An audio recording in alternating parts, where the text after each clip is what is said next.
Good morning. It's Thursday, the 17th of November, and welcome along to Ireland AM on Virgin Media 1. We've got a jam-packed show on the way, so sit back and relax.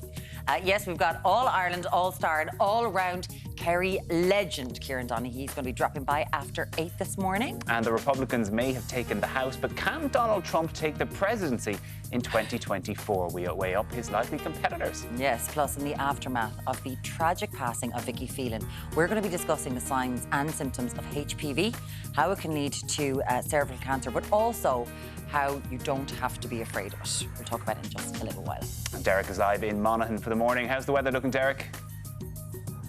Yes, good morning, Sean. We're live up here in Clonus in County Monaghan. It is a very misty and, in fact, a very, very foggy start out there this morning. So nice bright spells with showers to the northeast and into the southwest later on today. But we've come up here to the very northwestern corner of the county. We're practically on the Fermanagh border because we're off to meet some local volunteers, extraordinary people doing extraordinary things. And we're going to have some real good, feel-good, positive stories right across the board. So all good for Clonus and County Monaghan. Beautiful. And it's cold. Looking forward. It looks so atmospheric there. You look like Lord of the Manor. It's gorgeous. Yeah, Sherlock Holmes vibes. That's it. That's it. Just need Lovely. your chimney sweep now. We'll talk to you in just a little while, Deric. But right now, let's go over to the Virgin Media News Hub for the first time this morning and say hello to Anne O'Donnell. Thanks, Maureen. Good morning. Well, the Russian ambassador to Ireland has been summoned to a meeting at the Department of Foreign Affairs today. Yuri Filatov is expected to meet with the Secretary-General of the DFA, and it comes after the Kremlin accused the Irish government of being anti-Russian and announced sanctions against 52 Irish politicians, including Micheál Martin and Leo Varadkar, as well as Simon Coveney. While speaking on The Tonight Show last night, the Social Democrats' Roisin Shortall described the move as an extraordinary decision. But I do think that we need to seriously think now about closing the embassy and at a minimum sanctioning the ambassador himself. In what way? Well, he could be expelled, and there's been a lot of calls for his expulsion, over recent months. There has to be some response to this. I think it's right to call him in, ask him what this is about, what their thinking is, and I think we need to consider now some sanction in return for that. I just don't think it's on to continue like this and to have that kind of treatment of our most senior politicians. To the US now, where Republicans have won control of the House of Representatives with a slim majority. The Republican takeover of the House means that Biden's agenda will encounter several roadblocks over the next 2 years as Republicans aim to put their own agenda into action. The control of Congress would also affect various investigations into former President Donald Trump, including his role in the January 6th, 2021 insurrection. What they promise is largely a series of investigations into President Joe Biden, his family, and his administration. Republicans didn't necessarily run on a unified agenda of what they would bring to Washington. They want to fight inflation. They want to investigate the COVID-19 crisis. They want to improve the situation at the border. How they will do that remains somewhat uncertain. Their agenda is still being built and is in flux. Verdicts in the Dutch trial in absentia of the 3 Russians and a Ukrainian charged for their part in downing the MH17 flight are due to be delivered today. Almost 300 people were killed when a missile shot down the plane above conflict-torn eastern Ukraine on the 17th of July in 2014. It's 8 years and 4 months since the downing of Malaysia Airlines flight MH17, taking with it the lives of 298 people on board, victims from 17 nationalities, including Irishwoman Adel Mahadi. The Boeing 777 was en route from Amsterdam to Kuala Lumpur when it was struck by a missile over Ukraine, where pro-Russian separatists were fighting against Ukrainian forces. Today, a panel of Dutch judges will reveal their verdicts in the murder trial of 3 Russians and a Ukrainian rebel for the alleged role they played in the tragedy.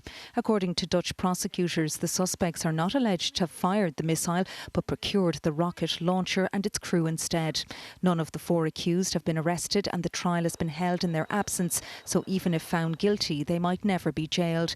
So while today could be a step closer to finding out what happened, families may feel justice for their loved ones is still far away. Trish Laverty, Virgin Media News. And a pedestrian was killed after a crash involving a car in County Meath. The incident happened yesterday afternoon in the Kilcarn Court area of Navan. The pedestrian, a female in her 70s, was pronounced dead at the scene. Gardaí are appealing for any witnesses to the crash to come forward. Authorities in the US say 22 LA County Sheriff recruits on a training run were hit by a vehicle. 5 of them were critically injured, while 4 suffered serious injuries. The driver escaped with minor injuries, and the crash happened in the suburb of Whittier. We had a 22-year-old male driver going the wrong way, ran into 22 recruit LA County Sheriff recruits. They were doing their morning training exercise when this person ran into them. As of right now, we've got 5 immediate or critical transports. We have 4 moderate, and we have 14 minors. For car insurance, van insurance, or home insurance, call the Quote Devil. Unless, of course, you've got money to burn. Thank you, Anne-Marie. A very good morning to you at home, or if you're indeed streaming online on the player. We're coming to you live here from Clones in County Monaghan this morning. And coming up over the next wee while, we're off to meet some local volunteers doing fantastic work here in the local community. So that's all to come right across the morning. Anyway, we're on to the 17th of November. Let's pull back the curtains on your Thursday morning. And I have to say, it's a very misty, a very foggy start out there this morning. So do be mindful. Switch in and out of your fog lights if you're driving on the roads nice and early. Now, it is holding nice and dry under the cover of darkness at the moment, but we do have a band of showers lined up for those Atlantic coastal counties. So we're talking West Mayo, West Galway, in through parts of Clare, North Kerry, and through the southwest of County Cork. Expecting showers now in the next half hour or so in the slight to moderate westerly winds. Now, across this afternoon, in fact, not a bad day in store. Take a look at the map, because we're going to see some really nice November sunshine kick through. Showers across the northeastern part of Ulster, with rain raising its head then in across the southwestern corner of the country as well. Temperatures a little bit of a slip in terms of values, 5 to 11 at best. So tonight then, a good deal of cloud cover with once again some scattered showers. Where it does clear out, then we will see an improving picture. Again, those westerly winds in the driving seat. Another cold night in store too, with showers persisting through the northeast and in across the southwest, with values back but freezing to 7 degrees. So that's how it's shaping up here in a cold Clones in County Monaghan at the moment. We'll catch you back live at 7:35. For first-time drivers, young drivers, returning drivers, if you've had an open claim or have had too many penalty points. The Quote Devil's always got one hell of a quote. Now, after the break, from taxis to Twitter, we discuss what's making the news in this morning's papers. We'll see you after these. Welcome back. Now it's time to take a look at this morning's newspaper, starting with the Irish Times. Its headline: up to 300 people allege abuse by Spiritans as new claims arise. The number of people who have made allegations in relation to claims of abuse at Spiritan schools has risen to almost 300. The Examiner leads with the same story. Picture a 12-year-old child. That was us. Just 4 of the people accused of abusing children at schools run by the Spiritan congregation are still alive, with the order saying the 2 are so old as to be no risk to anybody, and only 1 is before the courts. Clampdown on bookies operating near schools. That's the front page of the Irish Independent. Betting shops and other gambling outlets will be effectively banned from operating near schools under sweeping changes to gambling laws. The Daily Mail goes with the same: curb on betting ads near children shelved, ban on adverts visible to schools and playgrounds removed from the gambling bill. The Star leads with T2 Raider. A Dublin airport worker caused an alert when she brought 3 replica guns through the security screening, but it was okay. It was to celebrate Halloween. As you do. I love it. As you do. Love it. Vlad gets Bolshoi is the fantastic top story on the Mirror. Vladimir Putin has banned 52 Irish politicians from entering his country, claiming the government is anti-Russian. The Sun also leads with that same story. You can all Fekovsky, is what it says. Oh, they like that in the studio. Crackpot Vladimir Putin has told Micheál Martin he's not welcome in Russia. No, not allowed. And finally, the Herald goes with walking home for Christmas. The global boss of taxi firm Free Now has said there will be shortages of lifts in Ireland this Christmas. Now, here to discuss some of the major stories in this morning's papers is political correspondent with the Irish Sun, Adam Higgins. Can I say Fekovsky to you this morning? Is that what we're Is that what we're going to say? Headline. Fantastic. Whoever came up with that deserves some of a our raise. backbench team and editors were thrilled when they saw this story coming through because they knew they could have a little bit of fun with it on the front page. I'd say there was about a 4-hour meeting. When you were there, were you like, lads, this is going to be great fun? Like, literally, what a great, brilliant, like, it's your story, but is that your headline, Adam? No, it's not. I can't take You should have just claimed it. Just take the headline. Take the claim to fame. Now, this is, I'm sorry, but we all kind of laughed at this when we saw it because they've named, like, the Taoiseach, they've named Helen McAtee, they've named Sean O'Fergal, they've named Pascal Donoghue, Leo Varadkar, of course, and other senators and TDs and the rest of them, I would imagine, are running around hoping they're on the list. And it's like, are you on the list? Are you on the list? Were they all texting each other 100%. yesterday? There was, to be fair, great excitement when this story broke in the Dáil. And not only were we laughing about it in the press room, but the Taoiseach himself, when he was told about it, live in the Dáil chamber, laughed about it. Neil Richmond brought it up to him during priority questions after leaders' questions yesterday, and he said, do you know you've been banned and sanctioned by the US or by Russia? And he was like, I don't think I've ever been sanctioned before, and he had a great laugh about it. But then his reaction did kind of gradually get more serious throughout the day. There was a very interesting exchange in the Dáil with Richard Boyd Barrett, where he kind of raises the issue about Ireland's neutrality and are we kind of losing our neutrality by this stance, because it shows that, you know, we're on one side of this conflict. And the Taoiseach kind of really went back at him and was like, of course we're on one side, we're standing foursquare behind Ukraine, that yes, we're militarily neutral, but we're not politically neutral, a line that we've heard a good bit during this whole conflict. But I think that was kind of an interesting exchange, and especially how his reaction kind of changed throughout the day to this sanction. It's one of those ones that those exchanges in particular between Richard Boyd Barrett and the Taoiseach have gotten really, really tetchy in the Dáil, be it over NATO, be it over Ukraine or Russia. Like, is this part of a wider European sanction, or is it Ireland specific that you're saying, well, you have been too anti-Russian, pro-Ukrainian? In fact, the language that's used in the statement that they put out specifically for Ireland says aggressive anti-Russian propaganda campaign and fueling Russophobic hysteria. That exact same language is used in similar statements they put out against President Joe Biden and the US officials earlier this year, and then again against Keir Starmer and a number of UK politicians earlier this year. So it seems to be a bit of a cut and paste job that they're using for countries that they see are kind of standing up with Ukraine. It does feel like, you know, we're about as useful as a chocolate teapot when it comes to military action in the world. And to be on this list, like, I know there's serious elements. Of course, it's about Ukraine. Like, a country is being bombed to high heaven, like 90 bombs dropped on it the other day, missiles dropped on it the other day. But it does feel funny because, you know, we're a very tiny country. It's no big deal, and it feels like Yuri Filatov was inside in the Dartry embassy and going, yeah, I'm going to just lash this out. He has been called before Simon Coveney. Yes, that's right. Well, Minister Coveney is in the US, so it'll be the Secretary General of the Department of Foreign Affairs. Going to Ivey's House. Okay. Yeah, he'll go to Ivey's House. Yeah. But they haven't released the 52 names. Like, we don't know who's on this list, so it does feel like they just came up with a number. They named a few people that they knew who they were and then just said, let's just say 52. Yeah, probably the ones who maybe been the strongest talking about it, because you have the ones, the likes of the Neil Richmonds, who I'd say is probably hoping he's on it because he's been very strong on it, or Lisa Chambers or other ones there. But, like, in practicality, does it mean anything? They weren't going to be going to Russia anyway. Yeah, exactly. I think it's kind of a symbolic sort of sanction. And you're right, there's a lot of politicians yesterday kind of hoping, and we were running around the Dáil yesterday asking, you know, are you on the list, are you on the list? And no one seemed to have had a clue. The government haven't even seen this list yet. So I'd imagine that's one of the things Yuri Filatov will be asked today. Where's the full list? Who's on it? And where can we go next with it? Yeah, well, when you're looking for it to get on a list, politicians are trying to get this list. It feels like if your name's not down, you're not coming in when it comes to the taxi industry. And there has been, the global head of Free Now has been like, sorry, lads, you're not getting a taxi home at Christmas.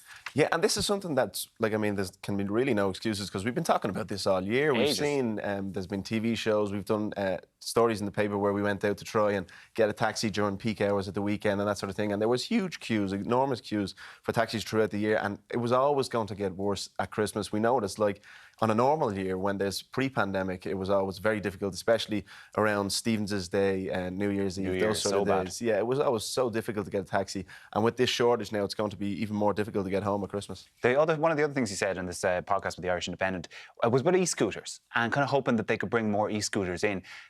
I don't really want them.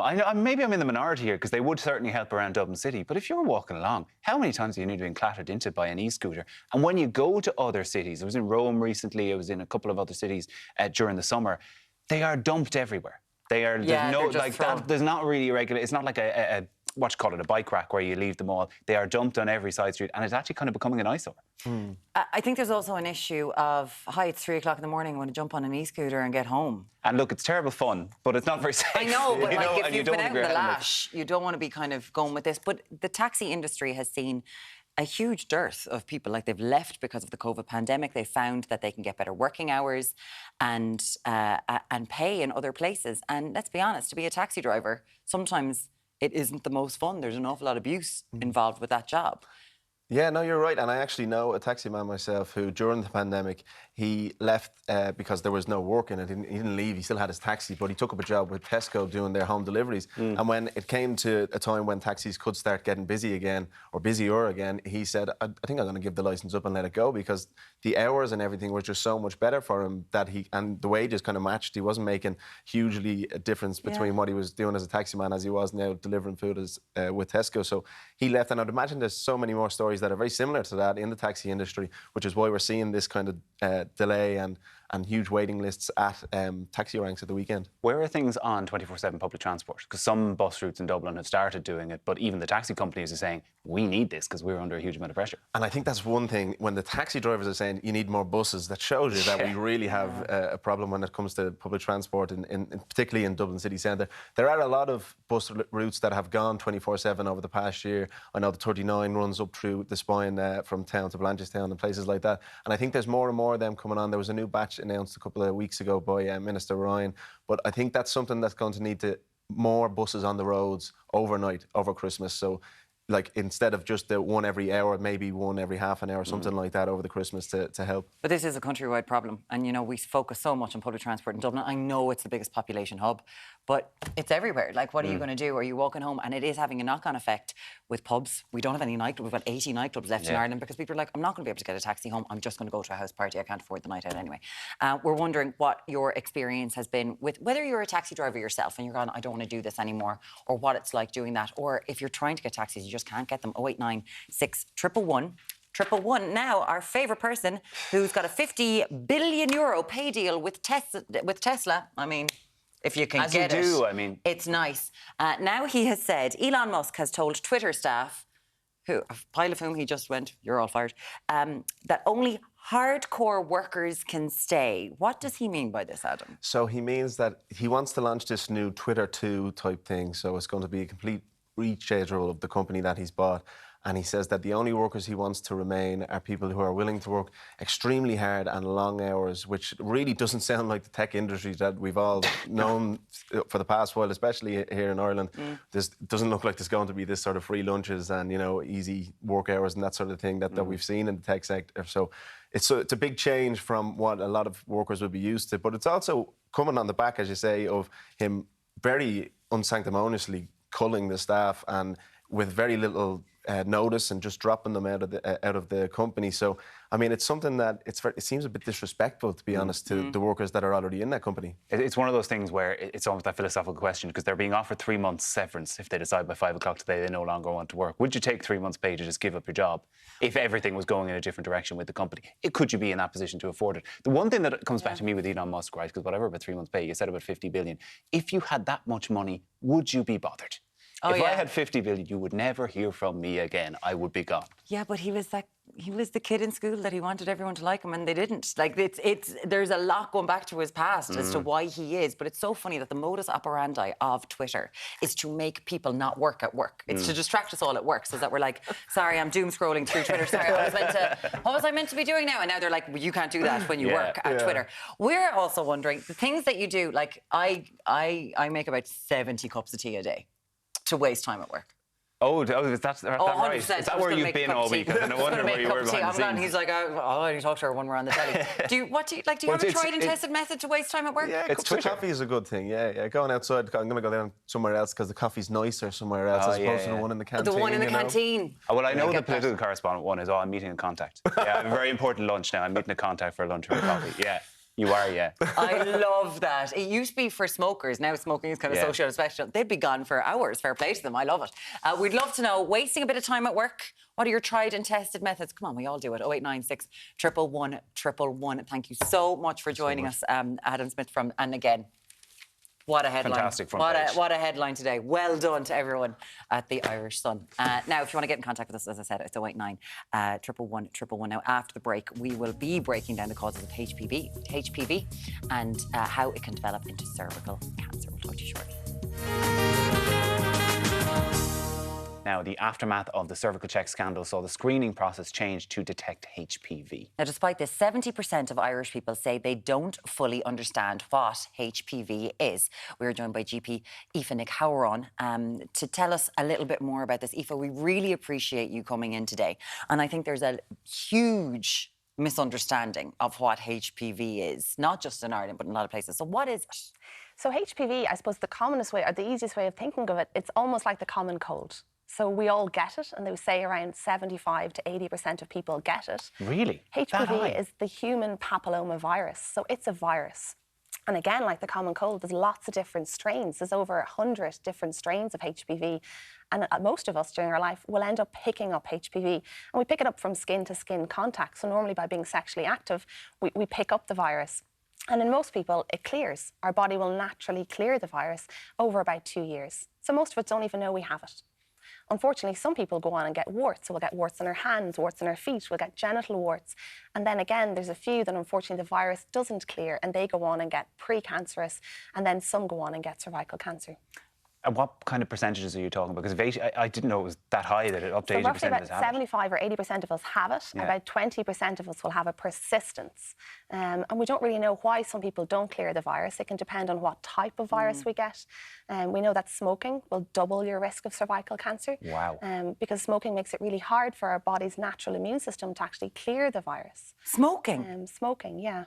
I had no idea about that, because it's one thing, like I've had HPV, it's cleared from my system. And obviously I learned an awful lot about it. And I think that there is this misconception of, you know, it being this sort of a loose disease, loose women's sort of disease. Men and women both have HPV, and you can be in a long-term relationship and passing it back and forth, right? And you can have it for years. So it's something that you could have picked up from a partner 5 years ago, 10 years ago. We don't ever really know, and it's impossible to say who you would have picked it up from. We just know that as long as you're sexually active, you will be exposed to it, and most of us will get it. So it's so common. It's like the common cold. We get it, we normally clear it, and unfortunately some people don't, but the majority of us, we just clear it. And can men get it as well? And does it also lead, because obviously you associate it mostly with cervical cancer. So we think about cervical cancer, but it also causes other types of cancers of genitals in females. And then in men, it can cause genital cancer, and then it can cause head and neck cancer. Why is it different between men and women? Head and neck cancer? So it can cause head and neck cancer as well. And that's why we have the new introduction of the vaccine for the boys at the moment, which will help reduce the total levels of HPV circulating, but also then will help boys and therefore men reduce the rate of cancers, and then also females. Why aren't men ever screened for it? There's no proper screening. So at the moment, there's no way for us to screen for, we have a way of screening for precancerous cervical cells, but we don't have a way of screening for precancerous cells in the throat or elsewhere that men typically can get. The screening process as it is now for cervical check is different from what it was, because it screens for HPV now. It used to do that? It almost like it's kind of shifted a little bit forward. So it used to check for the cells when they'd already started to change. Yeah. But now it checks for the virus. And we know that if we get cervical screening done, it will detect about cancers that will cause about 9 out of 10 of every case of cervical cancer. So we can pick up the virus, and therefore we can monitor people and avoid them going on to becoming precancerous, and therefore avoid that going on to becoming cervical cancer. What are some of the symptoms to watch out for? So both for women, but also for men, to know if they're going to have some problem up here? Yeah, so in females, the commonest thing, I suppose, a lot of women have no symptoms, and that can make it a little bit tricky. Some people present with bleeding, so you can have bleeding after intercourse, bleeding in between your period, bleeding after menopause. What happens in women of all ages? Yeah. We know the typical age group, but women of all ages can have it. Then later stages, you can present with a kind of a discharge or a foul-smelling vaginal discharge. Yeah.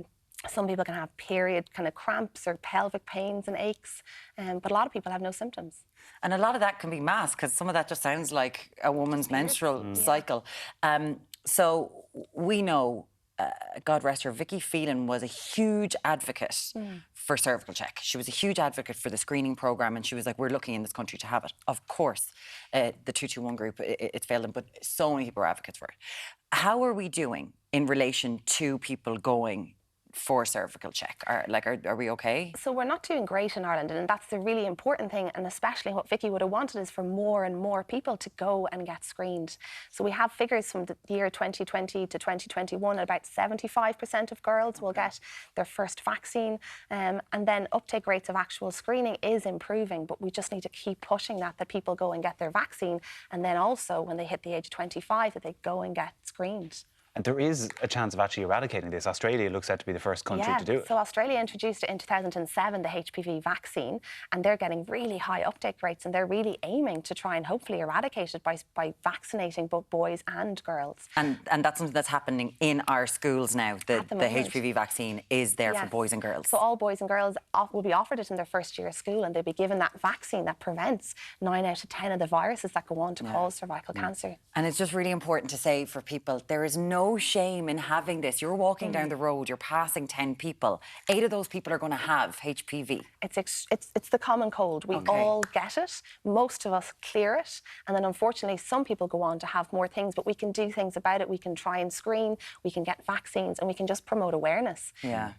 Listen, Aoife Nic Shamhrain, thanks a bit for coming in. I've learned a huge amount there that I didn't know. Thank you so much for giving us the information today. After the break, we are going to be getting the inside scoop on Donald Trump's 2024 presidential campaign.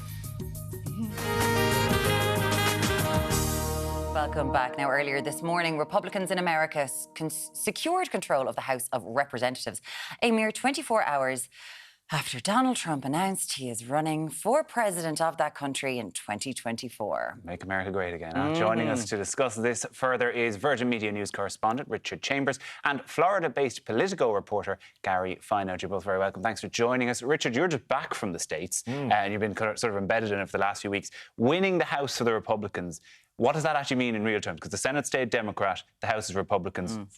For Trump, for the January 6th committee, for Biden, what's it mean? It's pretty much as expected. It's a lot less than they were hoping to win going into it, obviously.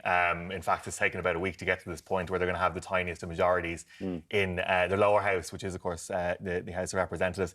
It'll mean they'll be able to block some of the things in the Biden agenda that, Joe Biden will focus on things like climate change. He'll look at things like military aid for Ukraine. Those are key priorities of his administration. The Republicans now have at least a check on things. It's a lot less than they thought they would when they thought they were going to get the Senate. They were going to sweep the boards and win every state in terms of governorships. And, it will be the red wave, which would then sweep them towards the White House in 2024. So it's a lot less than they thought they were going to get. In fact, the fact that it was even debatable whether or not they'd win the House up until this point is kind of remarkable, really. It will have an impact on Joe Biden. It will hamstring some of his, the things he wants to do in the last 2 years of his term.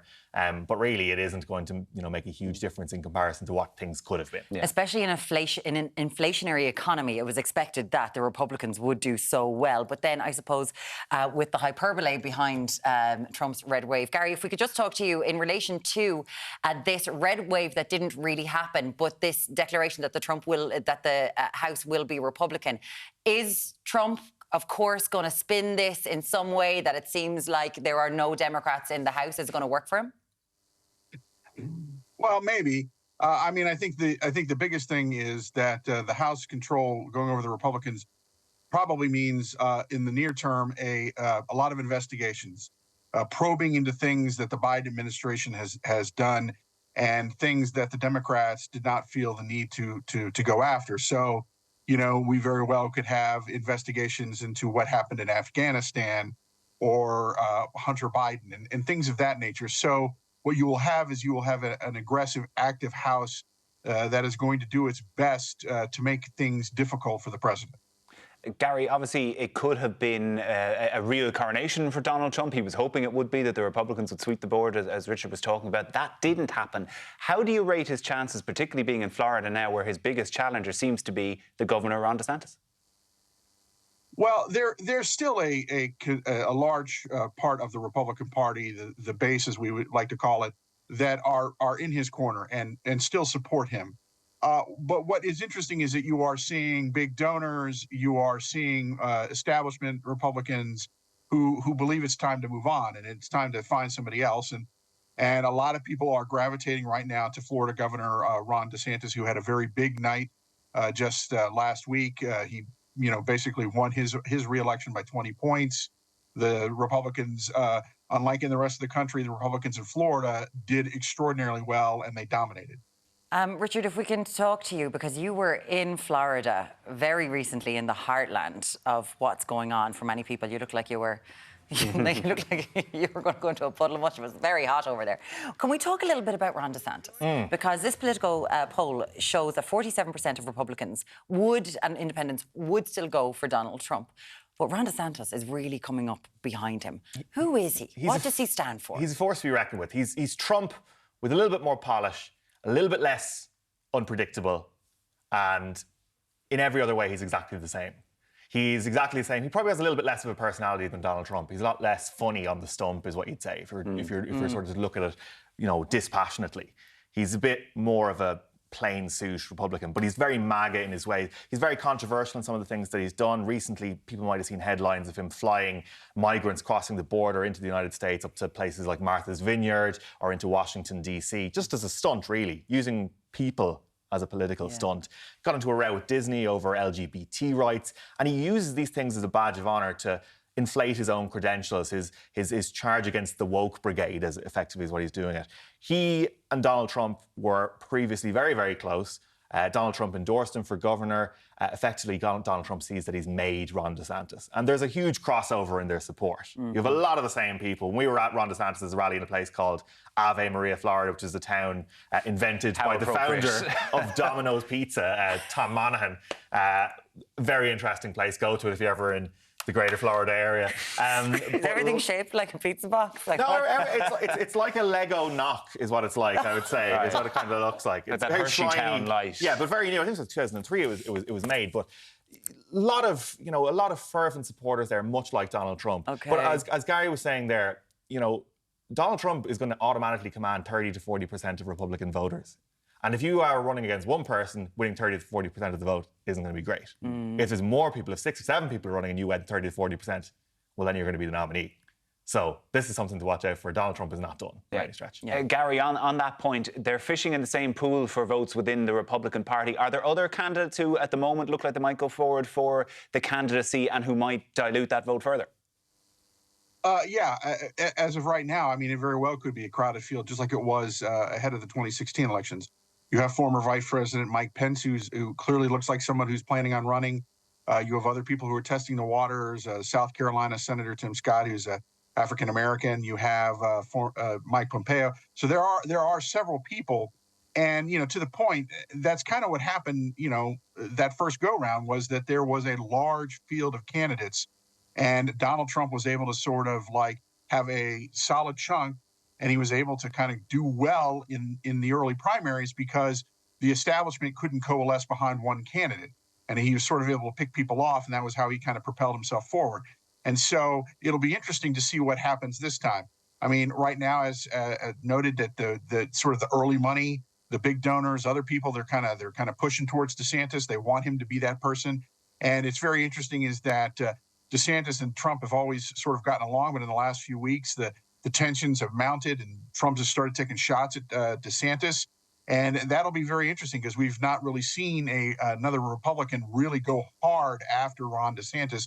And so I guess to use boxers' parlance, the question is, can he take a punch, especially from somebody on his own side? I mean, he's used to sparring with Democrats and going after Democrats, as it was pointed out about Disney and woke policies and stuff like that. But can he really take it from somebody who's used to, going after people? One thing in the midterm elections, of course, an awful lot of Trump's candidates, they didn't do well. Everyone endorsed by Trump.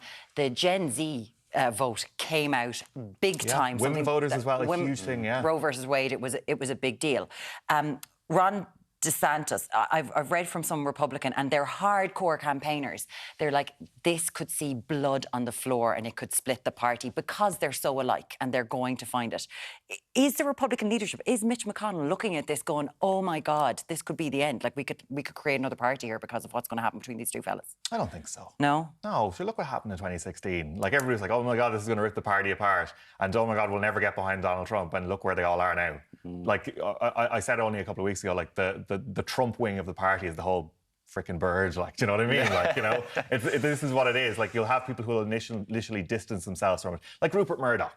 People have seen Fox News and like the New York Post over the last while, and they're trying to, you know, diss Donald Trump and put themselves a bit of yardage in between themselves. If Donald Trump becomes the nominee again, they're all going to be behind him again. Lindsey Graham, people like this who said it would be the ruination of our party if we go with Donald Trump, and we deserve it.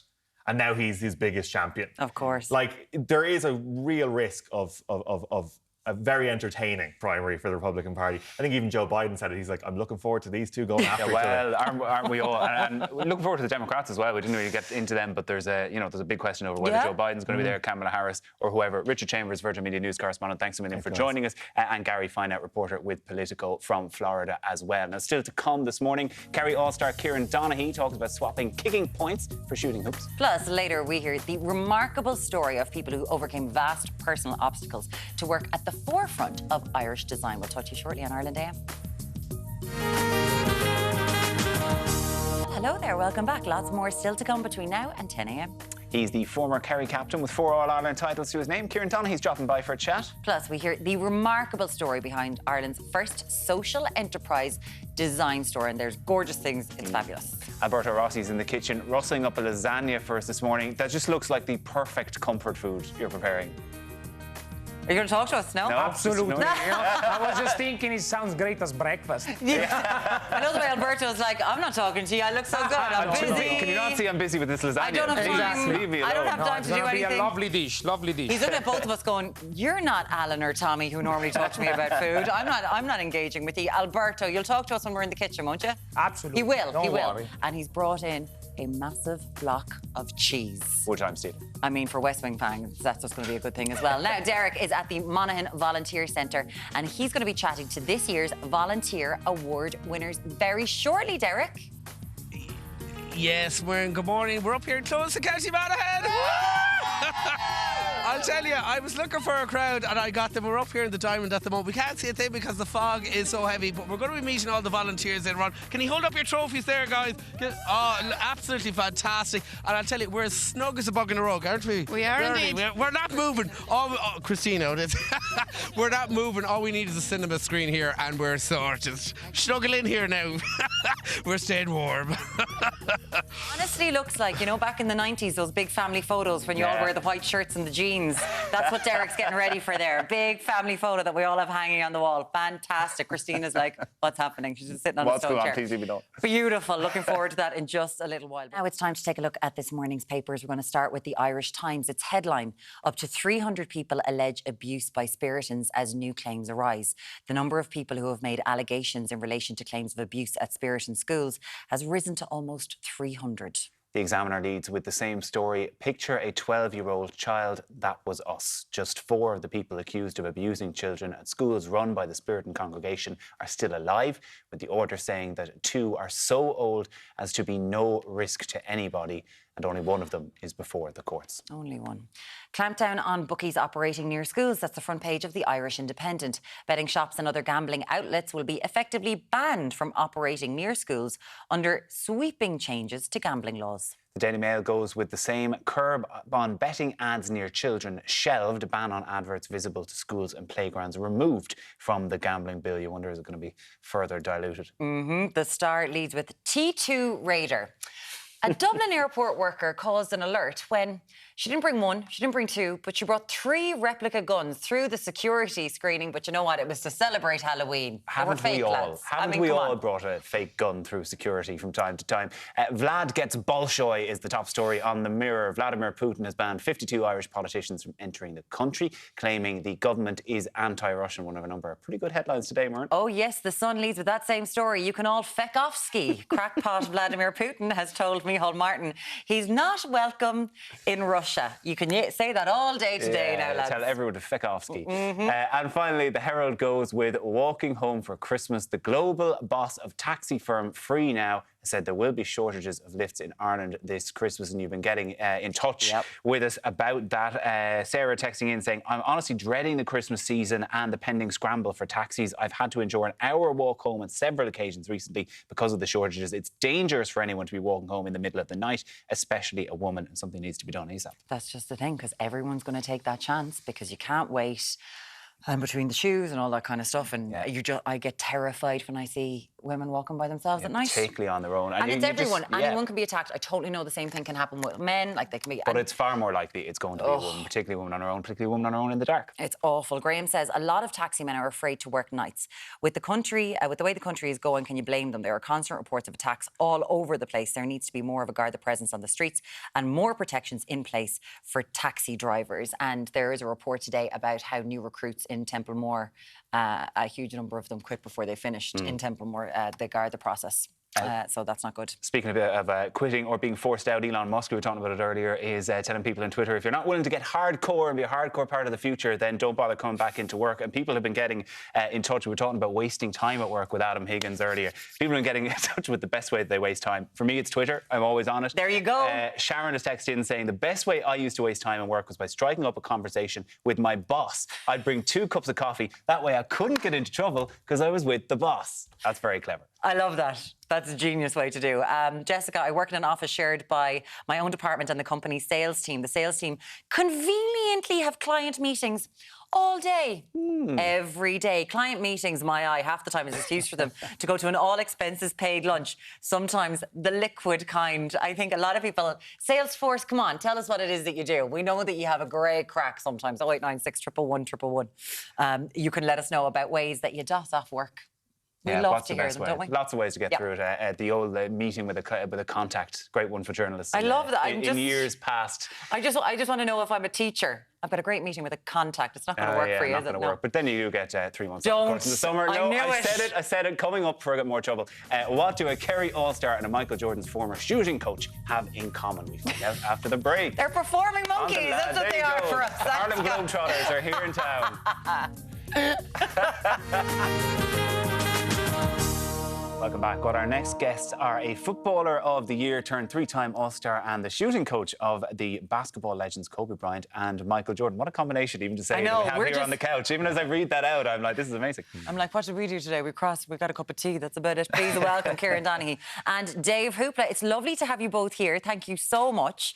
We have to... How have you corralled a lovely American man from Baltimore to be here with us today, Kieran? What are you up to with your basketballs? Yeah, well, look, the Dublin Basketball Classic is on. We've 8 teams, men's and women's, coming to Ireland to play real games in the national arena.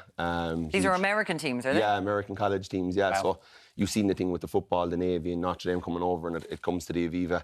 And this is the basketball version of it. It was on in Belfast a few years ago. Obviously, COVID put an end to it over the last few years, but brilliant to have it back and especially have it in Dublin. It just makes it so accessible for everyone in Ireland to get to see that level of... And it's hard to equate it. I was even watching them practice, and like just the level of athletes that we're going to have on show is incredible. Dave played in the Super League in the 80s. I continue to play with the Garbage Tree Warriors at the moment, and we get 1 American, maybe 2 of these guys that come out of college and come over and play. But to have 10 of them on the court, it's just the level is crazy. So it's really exciting for basketball people in Ireland in general. Yeah. Dave, it must be something of a flashback, I suppose, for you, because back in the 80s, I don't think people realise how big basketball was here in the 80s. And there's a brilliant book by Kieran Shannon, Hanging in the Rafters, which goes through it. Like, it's fantastic. But like, you were straight in early 90s, 80s, coming over from the States and into Belfast as well. That must have been quite the experience. It was. I always think of the first time when I touched down in Ireland. A friend of mine had some friends in Shannon. We spent the time in Nina, small town, and then we were going to meet our team members in Dublin, and we left Nina in a coal lorry. They piled us up, so that was my first, first test. Welcome to Ireland. Yeah, right. And we make came sure up we put a good impression. Right. So we came up in a coal lorry, and then John Kennedy, rest his soul, picked us up, and went up into Belfast, and it was interesting times. People thought I was a little crazy, but like I said, I felt safer there than I did in the streets of Baltimore. See, when you say that, and I was like, to be fair, we've all watched The Wire, and to compare the two, you're like, I can handle Belfast in the 80s. It's totally fine. Did you have fun? I had a great time. I mean, I tell everyone that I'm Irish, and that's my second home. Every opportunity I have, I come back over to Ireland.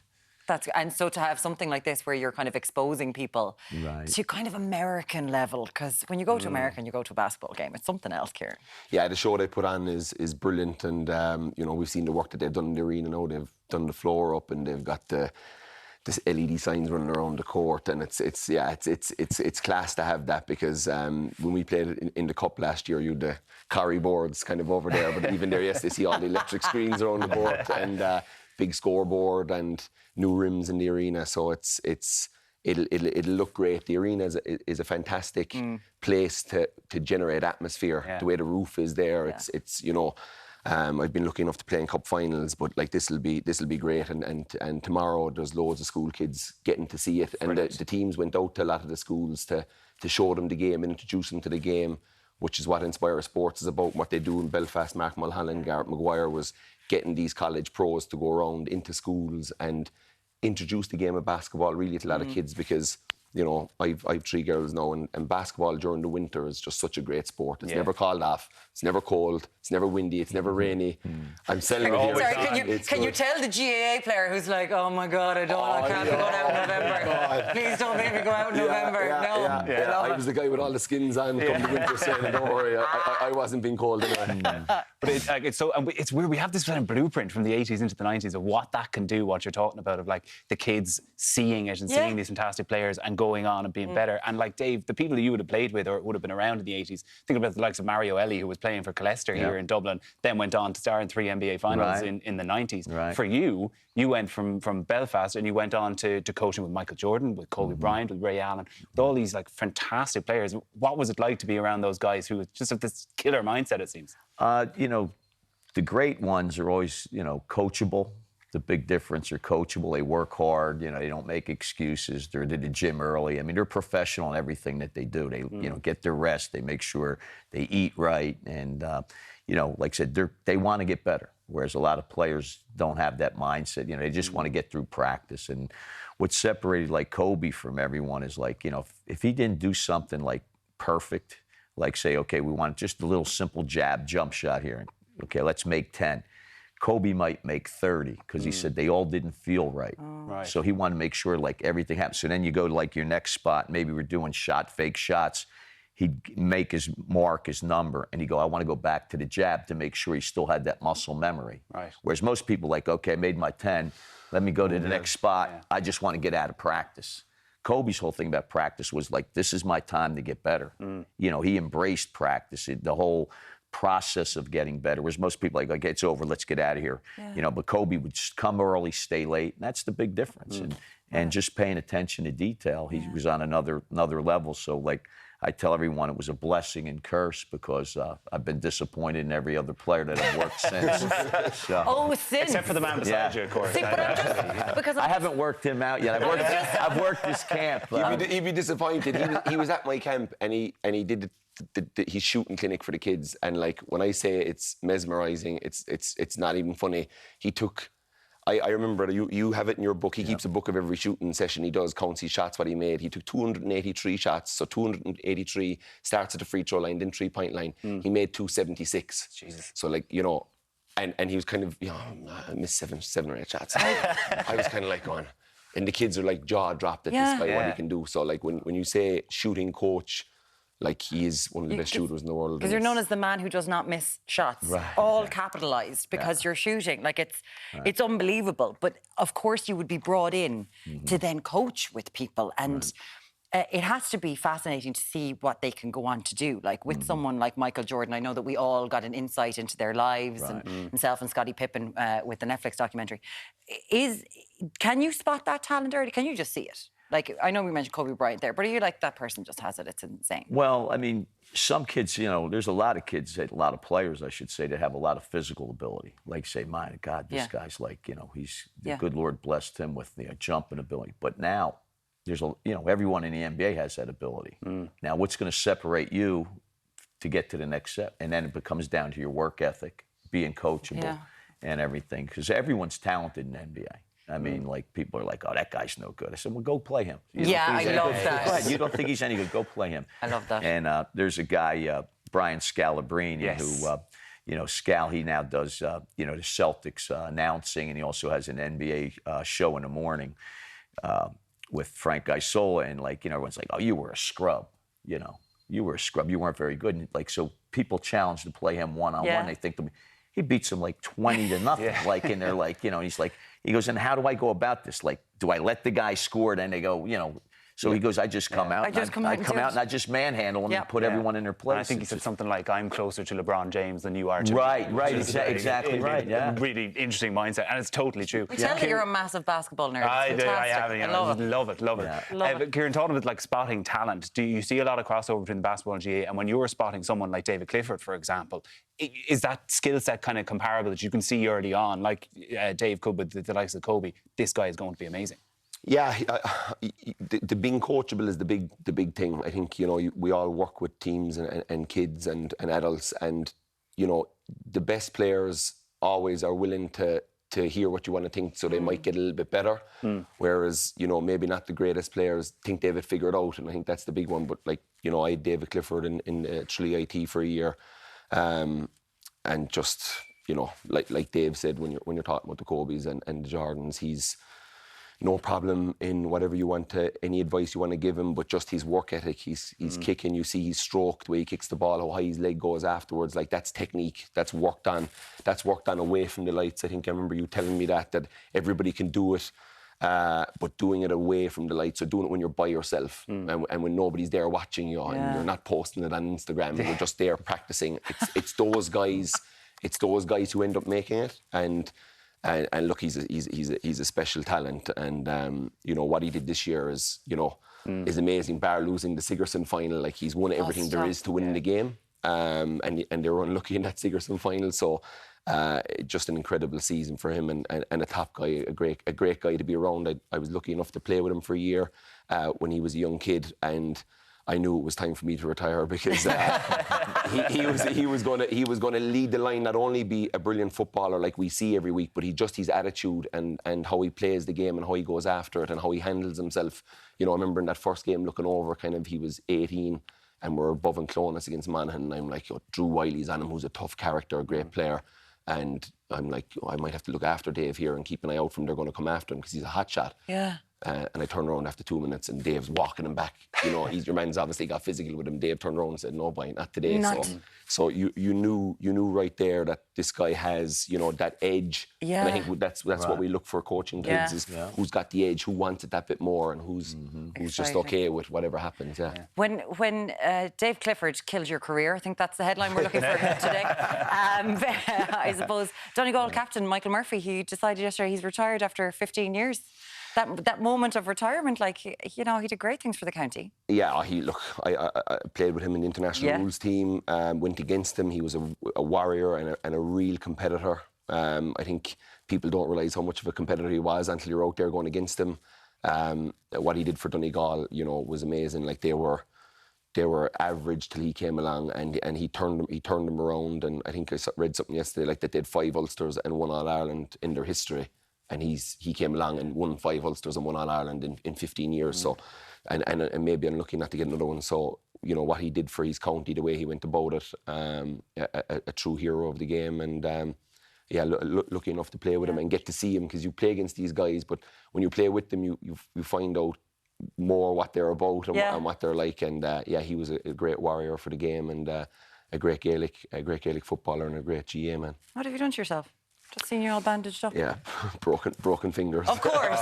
It's handy for a basketball tournament that's going on this weekend, isn't it? You broke your fingers. So the Dublin Basketball Challenge, it's taking place in the National Basketball Arena. So that's Friday the 18th, Saturday, November 19th. People can find in InspireSports.com. Yeah, there's still a few tickets there for the Friday evening and the Saturday morning sessions, I think. Brilliant. So having a bit of crack. Yeah, looking forward to it. No, it's going to be brilliant.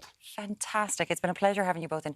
Dave Hopla, thank you so much. A pleasure. He's going to want to talk to you for about an hour and a half now. You have to come back. You're doing the rest of the show by yourself. And thank you for having Kieran Donaghy, thank you so much for coming in. Cheers. Welcome back. Leave your jar of sauce in the cupboard, because Alberto Rossi is in the kitchen and he is making homemade lasagna from scratch. Very, very good. Exactly. I am. Now, to start with lasagna, it's a lot of work. Yes. Okay. You got to allot time. Exactly. Yes. And, you know, it's better if you break it in 2 days or a day and a half. You know, because you need to make the ragu, you know, the bolognese ragu that we did here the last time. So the recipe is all Can there you and talk ready to go. directly to my fella? Because when Absolutely. he likes to make lasagna, he starts at about 6 o'clock in the evening and we're eating at 10. That's And I'm very lucky. Oh my God, 10 o'clock for a lasagna is way too much. You know, you don't go to sleep, you sleep on the sofa directly. That's from an Italian thing that's too late. I love it. I love it. Because it takes about two and a half hours or 3 hours to have the proper bolognese sauce, the ragu. Okay. Right. So do it the day before, because otherwise you'll be there from the morning until the evening cooking, and then I enjoy cooking all day because it's my passion. But if you're not, and you have something else in life, you'll be damning the lasagna by the time you eat it, you know? And that's not the right attitude toward food, don't you know? enjoy it. Okay, so how do we kick this You off? do your sauce the day before, the ragu, and then on the day you do we call it bechamel. There's a French name for white sauce. Yes, Okay? it's But it's delicious. key, okay? So what I have here is a oven container. You know, you can even have it glass, whatever works, to put in the oven. Yeah. And I just put a little bit of butter at the bottom. Not much, but just enough to not having things burning on it. You know, then I put a little bit of bechamel sauce. How do we make the bechamel? The bechamel, you do 1 liter of milk, 70 grams of flour, and 70 grams of butter. That is the basic recipe. So Okay. you melt your butter. Then once your butter is melted, you add your flour. You mix it with a spoon. Yeah. So you make what's called a roux. That mix can never of make a roux. flour and butter is called a roux. Burn it every time. I never mastered It's the one roux. of those things that you learn to do, you know. And then you add your milk that has been boiled with some salt and some nutmeg. Yeah. And, you know, a lot of people tend to put in all the milk at the same time, and then you end up with a very lumpy bechamel. You know, take your time. With a ladle, you put it in with the whisk, you mix it, and, you know, and it will become harder, and then it becomes soft, and then it becomes silky. Yeah. And You know, nutmeg there's nothing in with it as better. well. I never would have thought of nutmeg in it. Yeah, no, Does the job. nutmeg is key, you know, with milk and potatoes, or you know, there's certain flavors that marry very, very well with the nutmeg. So here I put just a little bit of bechamel sauce at the bottom, and then you just put a little lining. And how of do the you sauce. make your lasagna then? What do you have in there? This is the ragu, the bechamel, and then But I what have... do you make in the ragu, I mean, sorry. Oh, the ragu is the usual, is the minced beef, carrots, celery, red wine, onion, you know, very basic, you know, bolognese. Then you have all the good stuff. See, you lay your bottom like that, you know, so it's not sticky.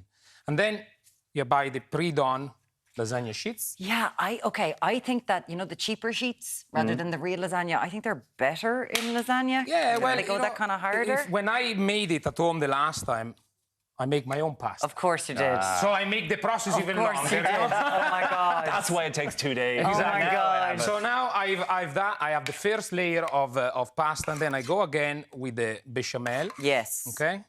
And you know, you're not putting a lot of it. You know, you're just putting enough to cover your lasagna sheet. So then when you put it in the oven, that will cook the pasta. Okay. Okay. And you do, like, I do think, because I have genuinely done this recipe, the one thing that I've probably ever cooked, making the bechamel, yes, there's this sense of pride, you know, you can be very smug about it, but it tastes delicious. It tastes delicious. It really does elevate it rather than putting in a bowl. Absolutely, and you can do a lot more with it after. If you have some left over, you add some cheese on it, and you can do something else. Mix it with some pasta and put it in the oven. Okay.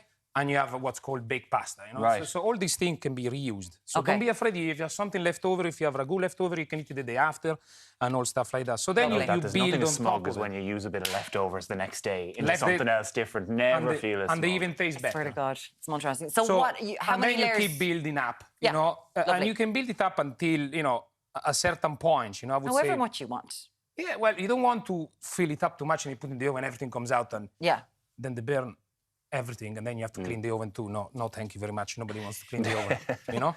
So as you lay it up and everything, then you finish it with a little bit of Parmesan cheese so you get the crust. And what are you doing with the oven? You've got it preheated to Preheat 180? it at 170. 170. And then when it's time, you just slide it in. And for how about long? 40 minutes. 40 minutes, okay. 40. So you can do a lot. You can do all the cleaning you need to do in those 40 minutes. Yeah. Or the ironing. So then it comes out, and you can see how it's nice and crusty at the top. Now, I removed the first 2 pieces, so it's easier for me to scoop it out. I love it, love it, love it. So then, as you can see, you have all the layer of pasta and sauce. Oh my Okay, God. I Look just at put a that. little bit of Parmesan cheese on the bottom of the plate to absorb everything that comes out. Oh my God, that looks amazing. And oh my Lord.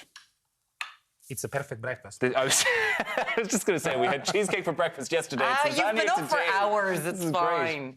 It's a great one because it's a one-pot wonder. You do the lasagna and you're sorted for the day. You know, it's not that you need to eat chips or roasted potatoes with it. It's pasta with bolognese sauce and that. I know it. Two fellas, one especially who normally sits here, who'd be like, Alberto, where are my chips? Can you put? he might have a Monaghan accent, to be honest. This is so. And if you don't get to eat it all today, don't worry. Put it in the fridge. Tomorrow it'll taste even better.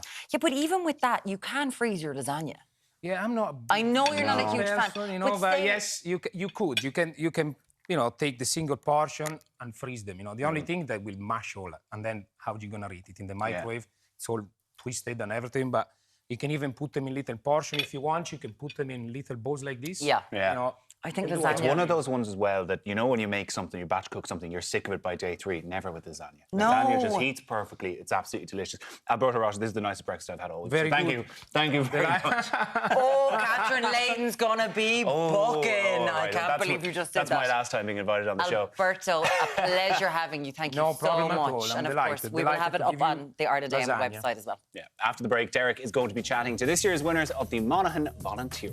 But before all that, do you fancy winning a brand new Toyota Igo Cross? Well, here's how you can do it. We've teamed up with Toyota Ireland to give you the chance to turn heads like a celebrity in the Toyota Igo Cross, the compact crossover built for everyday life. For your chance to win, just call or text the numbers on screen and answer the question.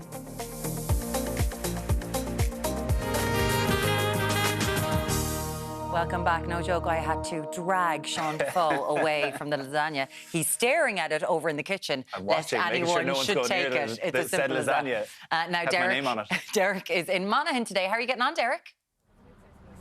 Yes, good morning, guys, and welcome back up here to a very cold Clonus in County Monaghan. Are you cold? Yeah. We're frozen out of it. Anyway, we're here to celebrate their local volunteer awards. Ordinary people doing extraordinary work here on the ground. And Christina, we'll start with you because you are Volunteer of the Year. That's correct, Deric. I was awarded the Volunteer of the Year in Monaghan 2 weeks ago now. A brilliant award to get, delighted to get it. Honoured to get it as well, with so many great volunteers on the ground working in so many different areas. But it's lovely to be given this award to recognise the volunteerism that is in the county and continues every day, keeps things going, as the man says. Yeah, that's be it. acknowledged. And you're working in the local club. Tell us about your role. I work in it's Latin O'Rahilly's. It's about 8 kilometres from Clonus here, where we are this morning. I'm the Healthy Club Officer and the Secretary of the club. Busy role, but a very enjoyable role. Always something to do. Trying to keep the club busy every day, and GAA clubs are big grounds, so it's important to have people in and bring everyone in. The heart of the community. They are indeed. They're the heart of the community, Deric, and it's important to have old, young, active every day, and it is our club is open every day to everybody, and it's brilliant to see it. Latin O'Rahilly's, how are they doing at the moment? We're doing fine. We have some great teams. We've had some great 3 county championships in the past, and we're growing again. We're there or thereabouts, as the man says about Monaghan. But you're hanging on. We're there. We're more than hanging on. We're a senior team for the last long time now, and that's where we like to stay in.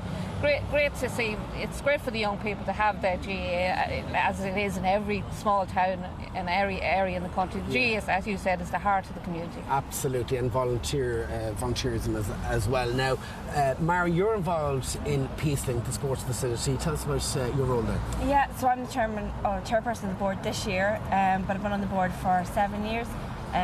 So Peacelink is a sports facility just here in the town, and it's open since 2014, but it was really 14 years in training before that. So it's about bringing communities together from both sides of the border. Just where we are, you've got Fermanagh and Monaghan and Cavan and all around us. It's quite a tricky little area because we're up the northwestern corner of Monaghan, and you have to cross a couple of counties. There's Fermanagh, there's Cavan, and then into Monaghan as well. So. Yeah. You go from here to Cavan, you cross the border, I think 6 times. So yes. It's nookie, but the north, the whole thing of the North Partition, it affected this part of the county, and this is a great way of bringing people together if you're ever up at it. I mean, the local council Monaghan County Council have been very supportive of us. We got funding through Peace and Reconciliation, and that's where the brainchild came. It was the athletics club, the GAA club coming together, and people from the town. They do GAA and soccer and rounders and basketball. There's even a baseball team. And the Peacelink that is set up not only in the last couple of years, but this stretches back almost 20 years. So this award isn't just a nod to the current board, it goes right back to the very heart, back in the early 2000s, to everybody who ever helped out to get this a facility up and running.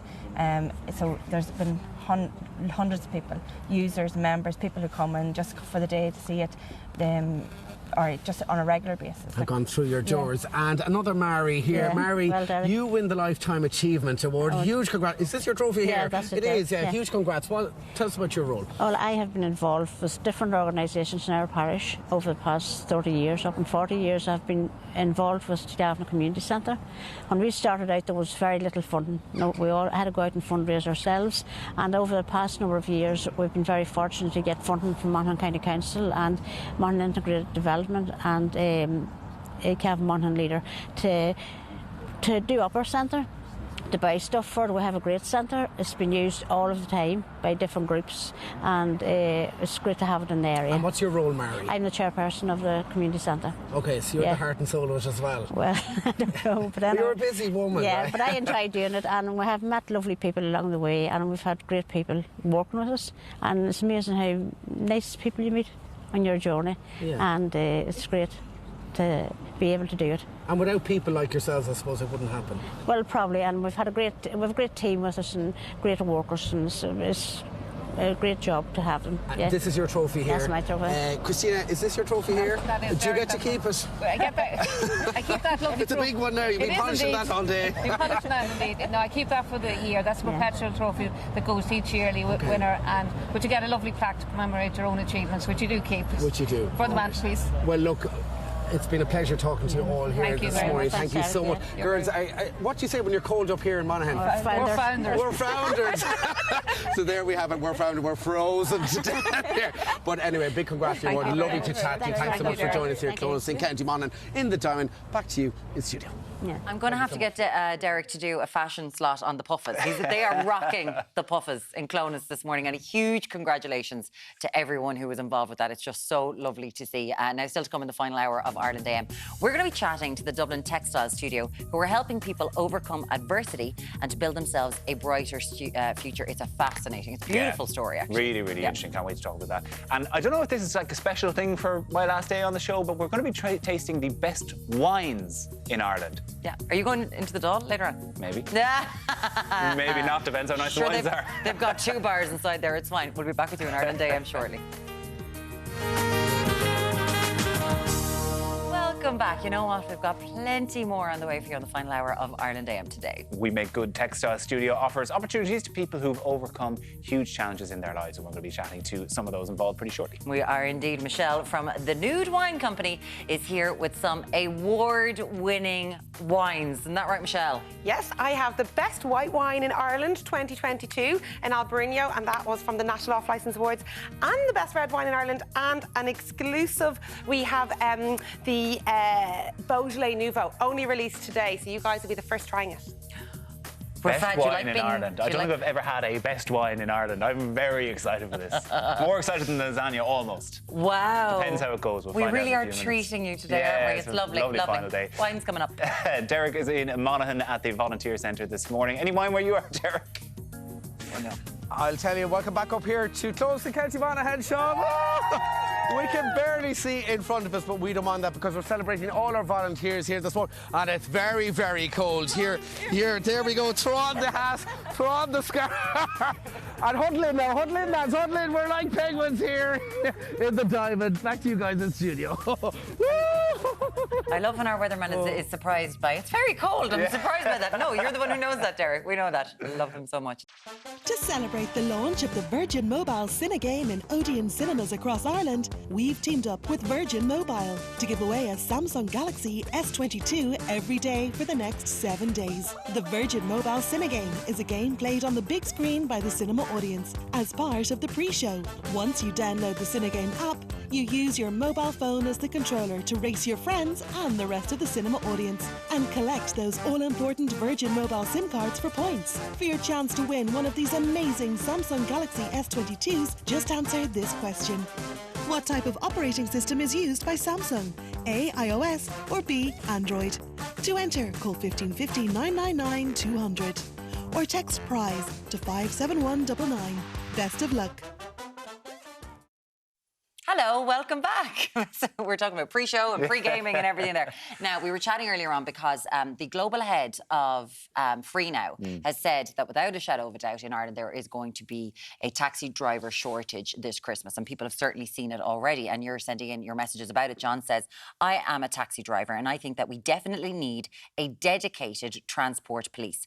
If we had that, a lot more taxi drivers would work nights. As it stands, I know many drivers who won't work at night as it has just gotten too dangerous.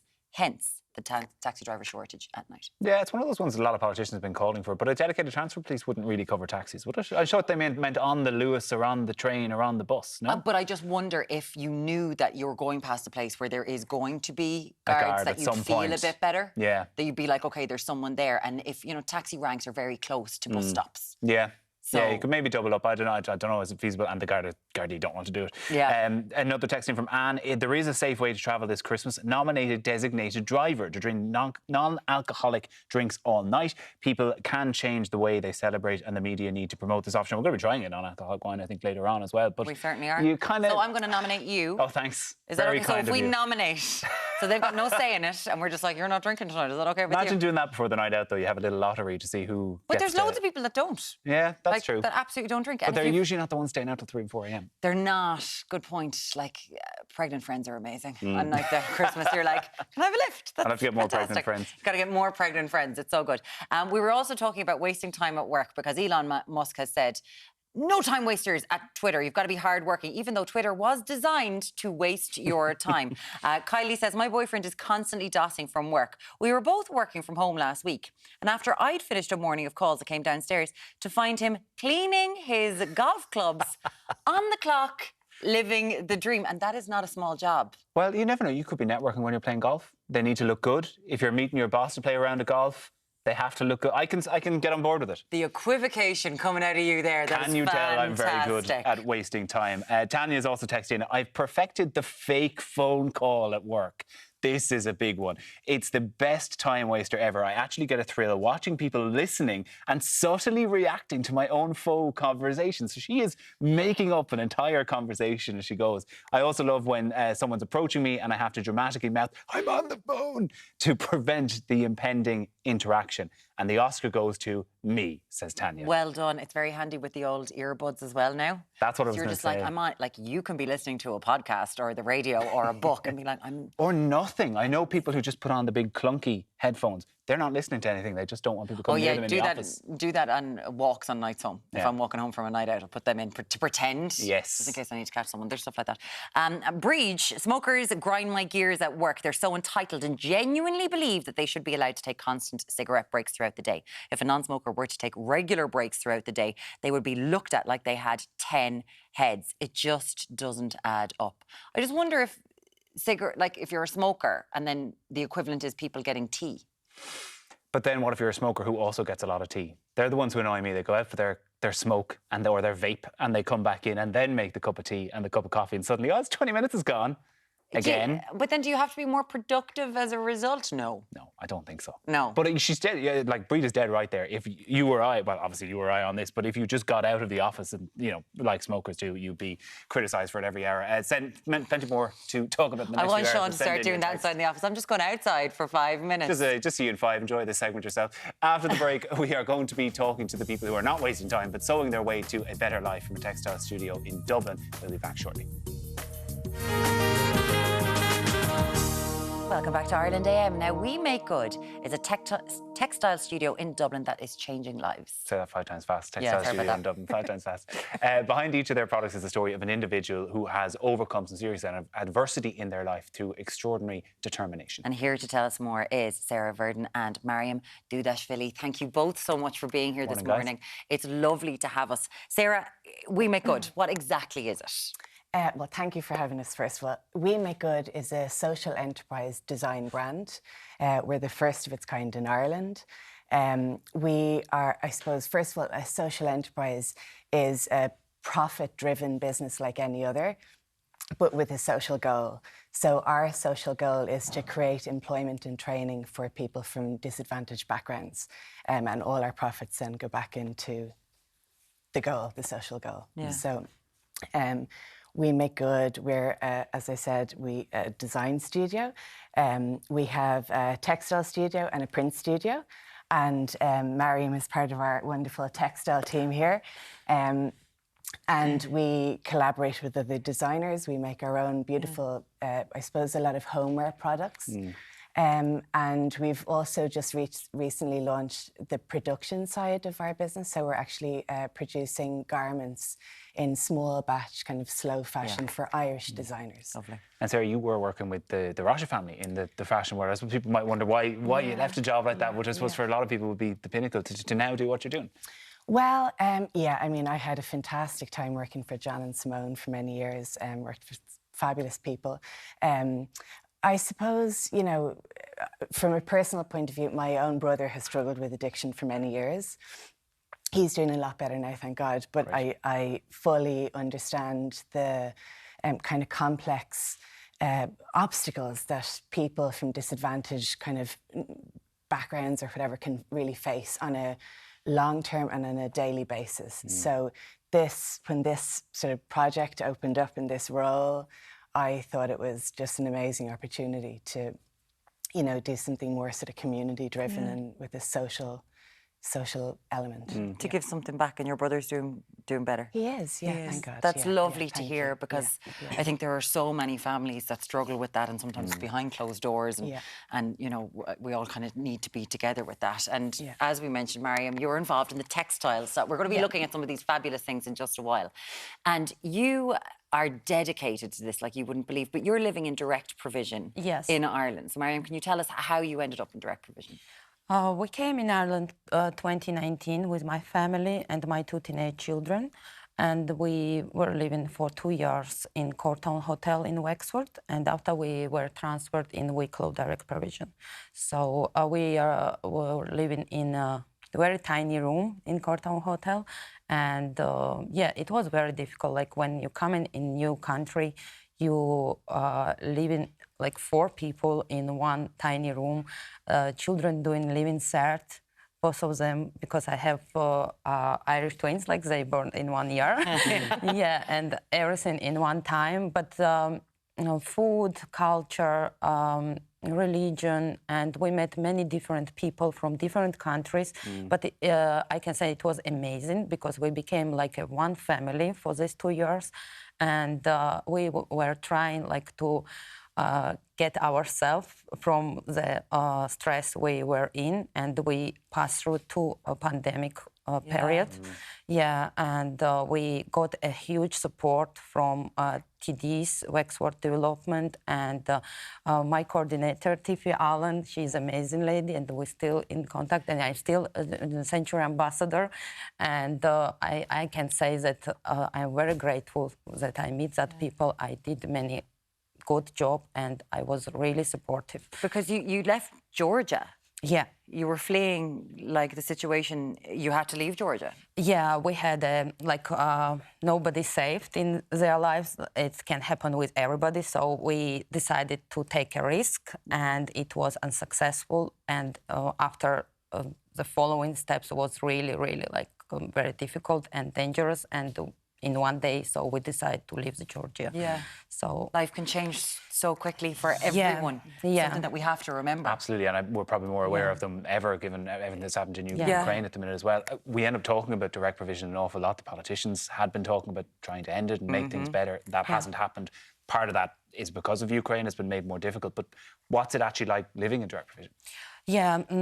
Direct provision, like for everybody, I can say it's no any freedom. And where you feel like you don't have your own space, especially children. They need their space for entertainment. Even for during the pandemic, we had our online classes, English classes, so Zooms, meetings, and because I was so depressed, I was trying to take myself from there, and I was trying to be very active and always busy to pass this stress and this depression, because I was really bad and in very big depression when we came here. and many good people helped me, and staff and managers and owners of the hotel say it was really supportive. But the main thing important that you are in direct provision and you don't have many freedom, and like you can't do what your soul, your heart like, or what you want to do, or your children, and like it's like you are living in the clothes like a ball. Does it feel does it feel like coming, because obviously you're an adult, and everything is monitored, what you do, so it feels a bit imprisoned? I can say in Wexford, when our Irish life started, I was happy because of the community and people. Yeah. But it depends, I think, also on where place. you are. And like the people, like I like people in Wicklow, and like, but it depends on the rules you have in different places.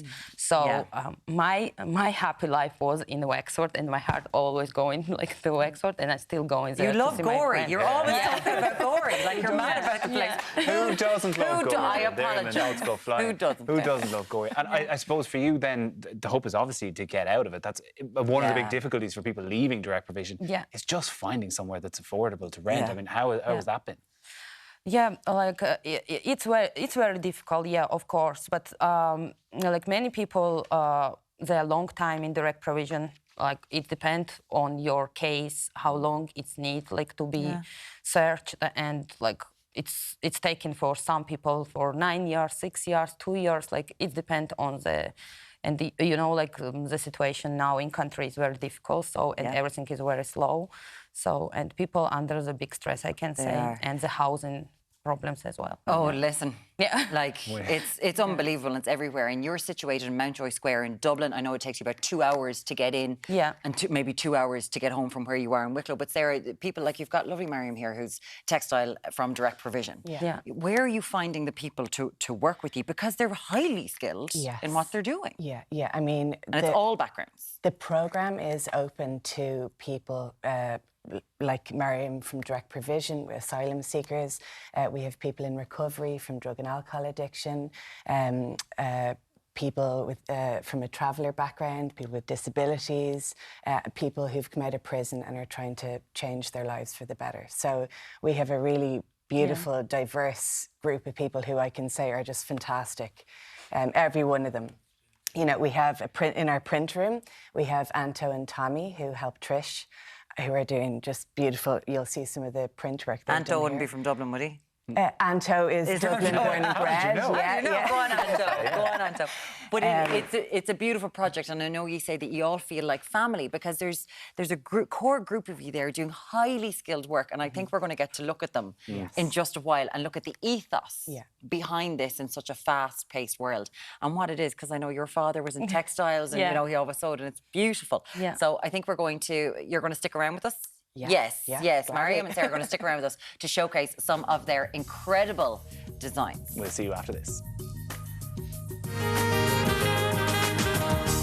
Sarah Verdon and Mariam Dudashvili from We Make Good have stayed with us to show us what exactly it is that they do, because in the textile studio, design studio, you make a pile of things. This is the whole point, Sarah, right? Exactly. We've gone with a Christmas theme today. Exactly, a very small selection of what we have on our online store. But yes, with a definite Christmas theme. Because you work in the textiles, you're a machinist and doing all that kind of stuff. Leader machinist, So it's leader machinist. So it's you're working, looking over everybody else's work. Helping, supportive. When Sarah is busy. I love it. Because you obviously decide, okay, guys, we're going to do this. Christmas is coming up, and you're putting that. So what do we have here? So so we have these beautiful pure wool felted stockings with different tartan trims, and then lovely little embellished holly trims. So made lovingly by Mariam and the team in the studio. So these actually retail at about $25.90, I think, and then we have the little the dog and cat ones as well. So what's happening here? Look at this. So look, what is happening? It's in the shape of a fish. And we have the complete with a little toy. Toy to keep your cat entertained. Because the cat will try to get in there. Exactly. The cat is going to try, like I've got cats. They're going to try to get in there. So you've done a cat and a dog. And a dog. Yeah, we're not forgetting about anyone. Sorry, in the is this so family that here. they get stockings at Christmas? Yes. Oh my gosh. Of course. Do you? Look at me. My dress is getting in the way of this. We're blending into each other. That's a stocking for a dog at Christmas. Yeah. Lads, if I was a dog owner, I'd have them all. I it would be know, all. they're so cute. I Isn't have that one at home. so cute? People love their animals. So these are. How is it getting the message out there? Because you work in a world of slow design, slow fashion, and we live in this instant world where it's all made for 5p by a poor child in Bangladesh. Yeah. Is it hard to get people to recognise value and longevity? Look, I think it's a constant kind of re-education of people. But like today, I think people are so much more conscious of climate action and slow fashion, and people are more considered the way things are financially at the moment about how they're spending their money. Yeah. So, here you can buy Irish design, Irish produced products made with love in our studio. With a big heart. Yeah. And not only that, but, you're helping to change people's lives for the better. So this is, not just changing one person's life, but changing potentially their children's lives, their community's lives. It's big picture stuff. It does. It kind of trickled out. That's what, when we hear about mind trickle-down economies, it is about helping the community. About doing more than just that one person who has a job. So we start small, but it's to big and fantastic social change. It's a holistic approach to things, and it's very interesting. These are gorgeous as well. Got more stockings. Sorry, these are our colour in. These come with paints. Yes, exactly, for kids. Keep them entertained. You can have a cup of tea, a glass of wine, chill out. That is so cute. So, yeah, they're really cute, really lovely. And are these easy to make for you? Yeah. Very easy. Very easy. So you're like, okay, we can lash them out. So when people are starting with skills, like as machinists, you're like, okay, we can start you on a stocking. Yeah, we have people which never sew and never hold the needle in hand, but they are amazing. Yeah. And we are giving a great support to them. And not only this, we have a very good atmosphere in our studio, and everybody very happy to go to job every day and every morning to start the day. That's lovely. Listen, there's so many things here. There's gorgeous things. Where is this from? So this is made by our fabulous Traveller Tinsmiths, and we have a whole range of This is a copper sconce. Yeah. But we have pieces in tin and copper. And the beautiful candle inside is from Camp Hill Community.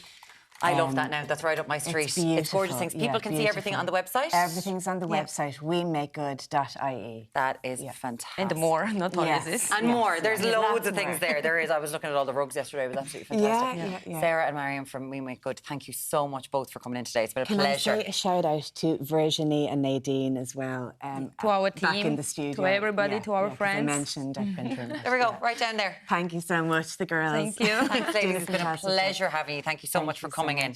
Right now, Sean has got some more of your messages, Shawnee. Yeah, and girls, loads of texts of praise have been coming in for you. Jer has texted in to say, Mariam and Sarah are such inspirations. Having a sense of community is so important for people, regardless of their background. And as I said, wemakegood.ie for all those people who are texting and asking where you can go to buy some of their stuff.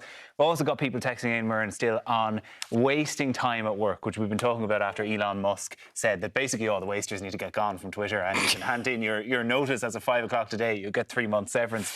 Sarah texted in to say, too many toilet breaks. I once worked in a job that I absolutely hated. It got to the point that I really didn't care about my future in the company. I used to hide in the bathroom sporadically throughout the day. Eventually, my manager noticed and pulled me up on it. I then created an elaborate story about my failing bladder and how it was ruining my life. Sarah says she handed in her notice the next week. Oh, yeah, when you've got to make up stuff about needing to wear a nappy. An adult nappy.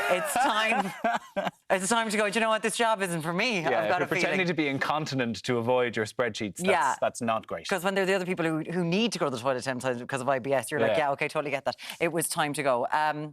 a message in here. Working from home is a blessing and a curse. The joy of working in your jammies and scrolling through online shopping pages is unmatched. The downside is the damage it does to my bank balance. If only my boss knew, is what Tina says today. You do you, Tina. Gemma's been texting in, my boss loves to talk. This is one of those distracting bosses, I bet. There's no stopping her once she gets going. She's so lovely, but by the end of the day, we're all scrambling to get our work done because we've spent the day listening to stories about her kids' violin lessons and her upcoming holiday to the Canaries. It's all about balance. So if you have a kid who's doing violin lessons and is going to the Canaries in a little while, maybe don't talk as much to your subordinates. I was just about to say, she's quite identifiable. Really there. specific there. Thank you, Gemma. Gemma who texts that in from Gemma. Listen, if it's the boss, you just know that they don't have that much to do because they're like, you don't have anything to do either. It's absolutely fine. Thank you so much for all of those messages. And remember, if you're pretending that you have to wear an adult nappy, it's time to quit the job. Okay? There's advice for life.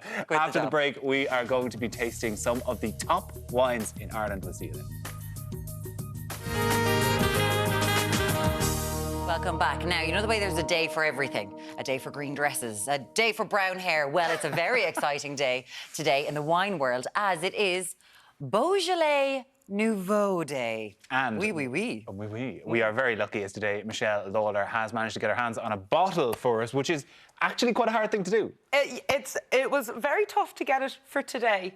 At 6 o'clock last night, I was like, where's the wine? It was supposed to arrive at 10 o'clock. What's the big deal about this? So Beaujolais is a really a very famous wine in Ireland, much loved. So Beaujolais, the top one would be Fleury, if you've heard of a Fleury. Oh, yeah. Yeah, so it's all the same. It's the same grape. The grape is Gamay in the southern Burgundy region. But it came after World War II as a way to bring some joie de vivre to France that they were allowed to release wine early.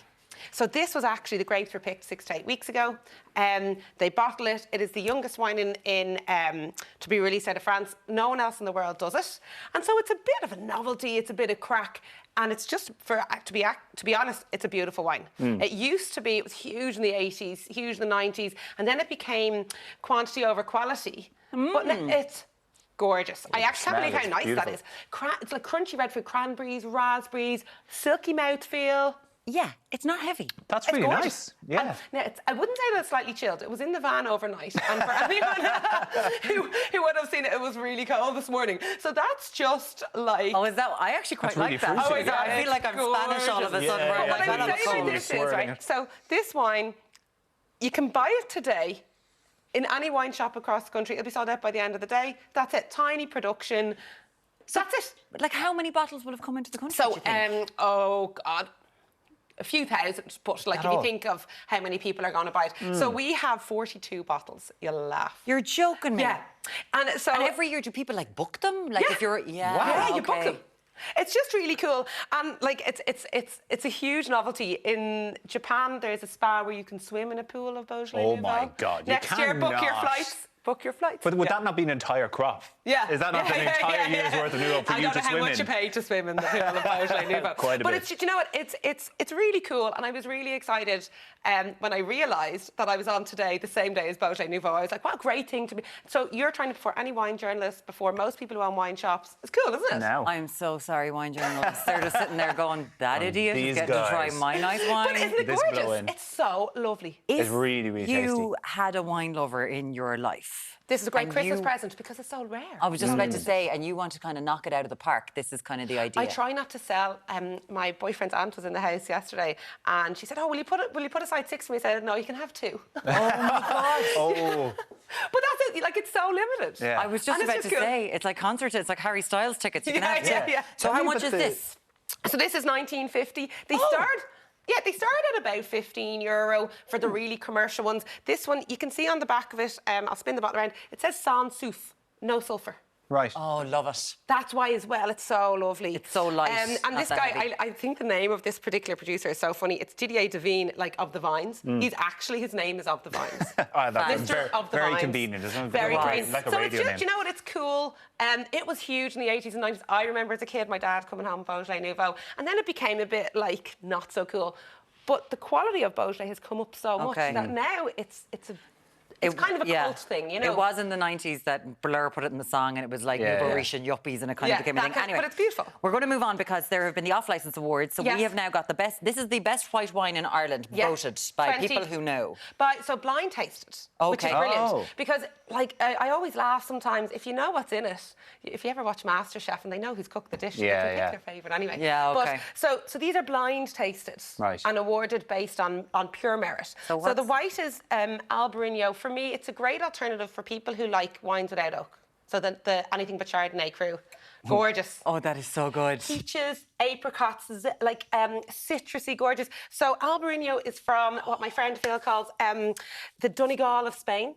So the northwestern tip. Is that in a good way or a bad way? In a good way. Like just in terms of where is it in? So if you're doing the Camino de Santiago, it's up in that corner. So if anyone's done that walk, they will have tried it.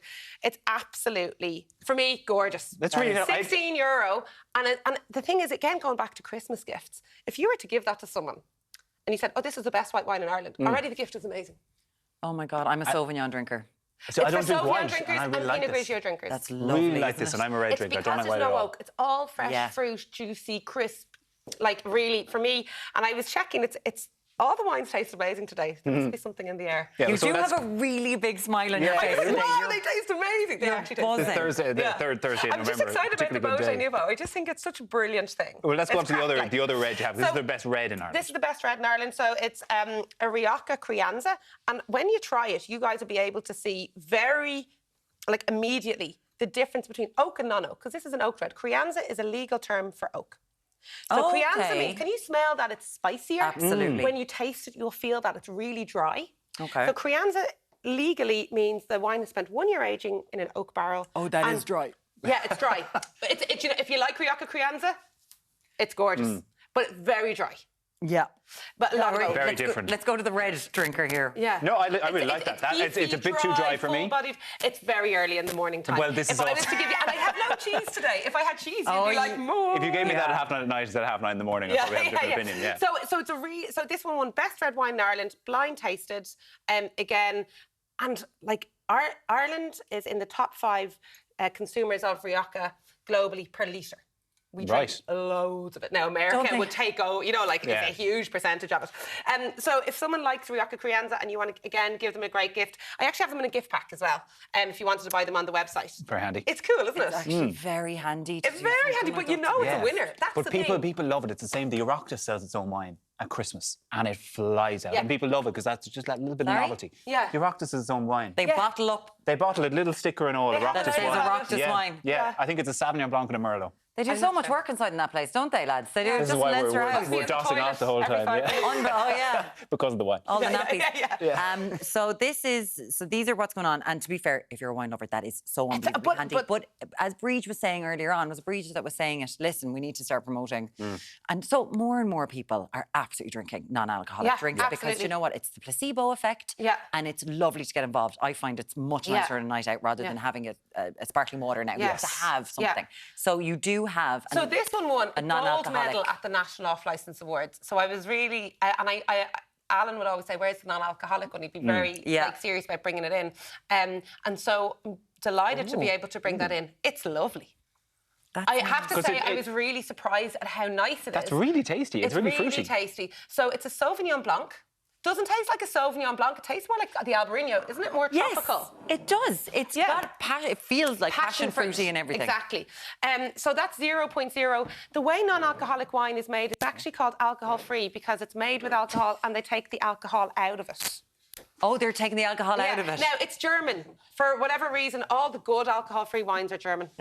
Sorry, can I just say one of the smartest people I know couldn't figure out what you were looking for.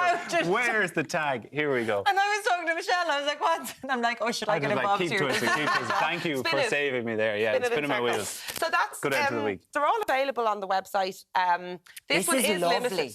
It's gorgeous, isn't it? Yeah, it's like passion fruity. Do you know what it is? It doesn't. Sometimes when you try a non-alcoholic wine, I'm not winking at you. I've got a really bad twitch, just in case you're like, what you doing? it tastes like you want to drink it, because sometimes non-alcoholic beverages have that taste. You're Couldn't like, agree I'll just more. nurse it here and throw it in the so plant. good. Listen, Michelle Lawler from the Nudie Wine Company, thank you so much for bringing us in our Beaujolais Nouveau. We're pure fancy. Thank you so much for that. Yeah, we my appreciate pleasure. it. Thanks for having me. Coming up tomorrow, we've got British politician turned author Peter Hine to join us to discuss his close relationships with the late Nelson Mandela and with the Queen. Best-selling author of My Sister's Keeper, Judy Picoult, will also be stopping by. And we'll have the latest from the jungle. And we're learning how to wear velvet this party Absolutely, season, and which I would like for to me, say I'm particularly a looking huge forward thank you to Sean Defoe for being here this week. We'll talk to you soon. Bye. You're the best.